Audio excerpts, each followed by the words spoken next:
সুপ্রিয় দর্শক, আসসালামু আলাইকুম রহমতুল্লাহ বারাকাতু। আমি সার্ভেয়ার মোহাম্মদ রুবেল রানা আবারও আপনাদের সাথে চলে আসলাম একটি বর্গ আইলের জমি পরিমাপ নিয়ে।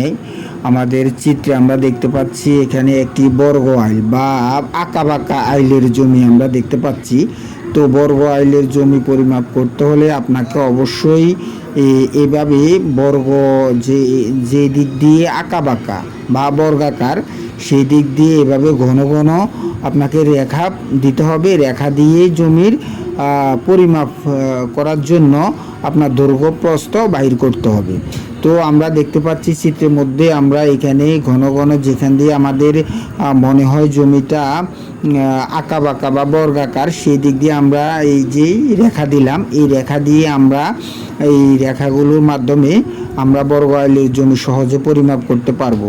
তো এখানে আমরা দেখতে পাচ্ছি গড় দৈর্ঘ্য আমরা বাহির করলাম 140 যোগ 160, 140 160, সেটা হচ্ছে এখানে 140 আর উপরে হচ্ছে 160। তাহলে গড় দৈর্ঘ্য হচ্ছে আমাদের 140 যোগ 160 সমান 300। যেহেতু দুই দিয়ে আমরা ভাগ দিলাম তাহলে আমাদের কত হচ্ছে 150 ফুট।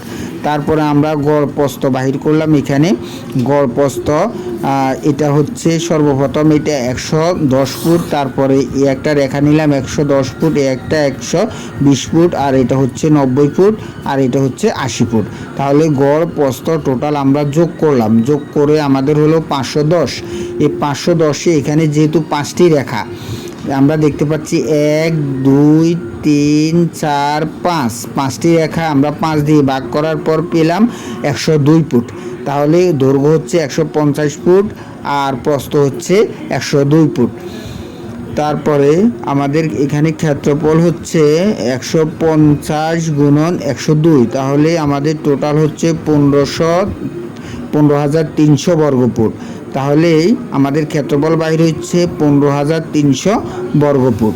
এই 15,300 বর্গফুটকে আমরা 435.60 দ্বারা ভাগ করলে আমাদের মোট জমির পরিমাণ দাঁড়ায় 35.124 এখানে জেনে রাখা ভালো 435.60 বর্গফুট সমান 1%। আবার আমাদের এখানে 15,300-কে আমরা যদি মোট জমির পরিমাণ এটাকে যদি আমরা 720 দিয়ে ভাগ দিই আমাদের 21.250 কাঠা। তার মানে কাঠার হিসাবে জমি হচ্ছে 21.250 কাঠা।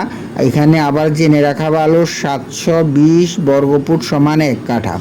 তো একটি বর্গাকার জমি বা আঁকাবাঁকা জমিকে আপনি এভাবে ঘন ঘন রেখা দিয়ে মোট রেখার পরিমাণ যোগ করে যতটা রেখা হবে তত দিয়ে ভাগ করে আপনি দৈর্ঘ্য প্রস্থ বাহির করে তারপরে আয়তক্ষেত্রের সূত্র দিয়ে দৈর্ঘ্য গুণ প্রস্থ মোট বর্গফুট বাহির করে সেটাকে শতাংশের বর্গফুট দ্বারা এবং কাঠার বর্গফুট দ্বারা ভাগ করে আপনি মোট জমির শতাংশের পরিমাণ এবং কাঠার পরিমাণ বাহির করতে পারবেন।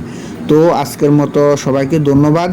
সবাই অবশ্যই ভিডিওতে লাইক কমেন্টস ফলো দিয়ে রাখবেন যাতে পরবর্তী নোটিফিকেশন আপনার কাছে পৌঁছে যায়। সবাই ভালো থাকবেন, সুস্থ থাকবেন। আসসালামু আলাইকুম রহমতুল্লাহি ওয়া বারাকাতুহু।